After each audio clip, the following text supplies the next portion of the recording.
आज का जो विषय है वो प्रभु श्री राम से जुड़ा हुआ है। साथियों, इस देश की सनातन संस्कृति की पहचान, इस देश की आदर्श प्रभु श्री राम, जिन्होंने परिवार में, समाज में तमाम उदाहरण स्थापित किए हैं, जिन्होंने आज जनमानस को एक दूसरे से अपने चरित्र के द्वारा जोड़ रखा है, आज उन्हीं के मंदिर निर्माण को लेकर कुछ बातें आपसे करनी है। साथियों, अयोध्या में प्रभु श्री राम का मंदिर निर्माण हो रहा है, ये जग जाहिर है। उसके साथ ही उसकी एक ट्रस्ट को भी बनाया गया है जिसका नाम है श्री राम जन्मभूमि तीर्थ क्षेत्र ट्रस्ट। इस ट्रस्ट को लेकर कुछ विवाद सामने आए हैं। हर भारतीय के मन में ये उत्सुकता है कि ऐसी कौन सी बात हो गई जो इस ट्रस्ट पर कुछ विवाद उत्पन्न होने लगे। साथियों, वो विवाद है इस ट्रस्ट के द्वारा कुछ भूमि खरीदने का, कुछ अतिरिक्त भूमि खरीदने का, और उस भूमि खरीदने का जो शुल्क है, जो राशि चुकाई गई है, वह अतिरिक्त है।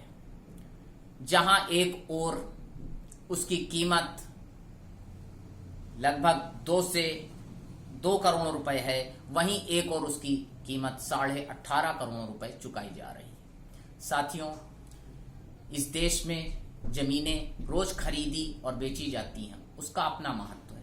लेकिन जब प्रभु श्री राम के मंदिर निर्माण के लिए या उस ट्रस्ट के द्वारा कुछ अतिरिक्त भूमियां खरीदी जाती हैं तो वह बात और विशेष हो जाती है, क्योंकि इस ट्रस्ट में जो राशि दी गई है वो पूरे भारत से भारतीयों ने दी है, जिनकी आस्था है प्रभु श्री राम में। उन्होंने इस मंदिर निर्माण के लिए चंदा दिया है, अपना समर्पण किया है, अपने निधि समर्पण किया है।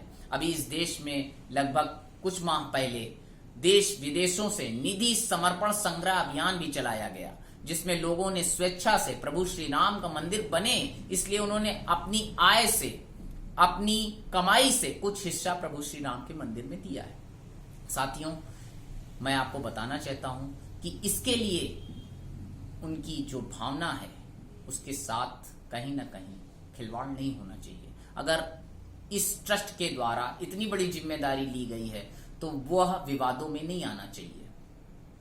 लेकिन मीडिया से, अखबारों के माध्यम से, पत्रकारिता जगत से ये सूचनाएं आ रही हैं कि इस ट्रस्ट ने कुछ अतिरिक्त भूमि अधिक धन देकर खरीदा गया है, और ये भी कयास लगाए जा रहे हैं कि उस अतिरिक्त जो धन दिया गया है उससे उस पैसे का बंदरबाट किया जा रहा है, उस पैसे का दुरुपयोग किया जा रहा है। तो मैं अखिल भारतीय परिवार पार्टी का जो सदस्य हूं उत्तर प्रदेश सलाहकार समिति में, वह यह चाहती है कि इस तरह के विषयों की जांच हो और साथ ही इस तरह की घटनाएं नहीं होनी चाहिए, क्योंकि इस देश में राम के नाम पर कोई धन उगाही करे, धन का दुरुपयोग करे, देश, समाज और भारतीयों की भावनाओं को पीड़ित करे, उनकी भावनाओं से खिलवाड़ करे, ये हमको सहनीय नहीं है। साथियों, इसी के साथ हम ये मांग करते हैं कि इस तरह की घटनाएं इस देश में नहीं होनी चाहिए, क्योंकि वो जो पैसा है वो जनता का पैसा है, उस जनता के पैसे का दुरुपयोग नहीं सहा जाएगा।